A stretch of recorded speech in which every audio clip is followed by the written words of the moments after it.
ये बात जानते ही अदील के पैरों तले से जमीन ही निकल जाती है कि उसकी बहन तारा इस दुनिया से जा चुकी है। अरमान जैसे ही अदील को सैफ साहब की कब्र पर लेकर जाता है, अदील अपने बाप की कब्र पर दुआ पढ़ता है। उसके बाद वो अरमान से कहता है, अरमान अब मैं अपनी बहन के पास जाना चाहता हूँ। अरमान अदील साहब को बाजू से पकड़कर पीछे की तरफ मोड़ते हैं तो वो ये देखकर हैरान हो जाते हैं कि उनकी बहन इस दुनिया से जा चुकी है। अदील साहब वहीं बैठ जाते हैं और अपनी बहन की कब्र पर रोना शुरू कर देते हैं और अपनी बहन से माफी मांगते हैं। कहते हैं कि मुझे माफ कर दो, मैंने तुम पर यकीन नहीं किया और राह के साथ बहुत बड़ी ज्यादती की। मैं तुम्हें अपनी बीवी और बेटी की ज्यादती से महफूज ना रख सका। हालांकि मैंने अपने बाबा सैफ साहब से वादा किया था कि मैं तुम्हारी और राह की हमेशा हिफाजत करूंगा। मैं तुम्हारा गुनहगार हूँ, मुझे माफ कर दो। अरमान अदील साहब को सहारा देते हैं और कहते हैं कि आप परेशान मत हो, आपकी बहन तारा दिल की बुरी नहीं थी। वो जानती थी कि आप अनजान हैं। आपके सामने झूठ को सच बनाकर पेश किया गया,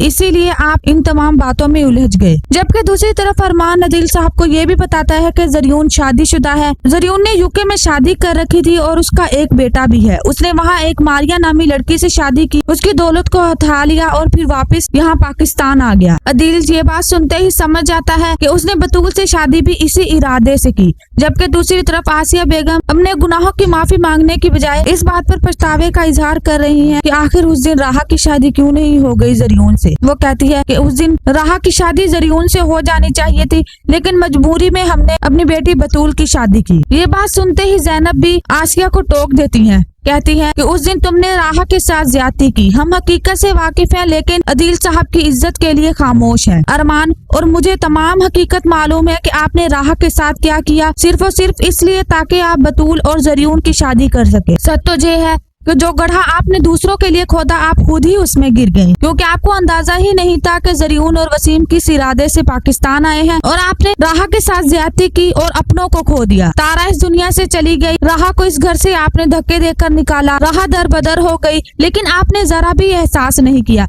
लेकिन अब भी आप बहुत बड़ी ज्यादती कर रही हैं।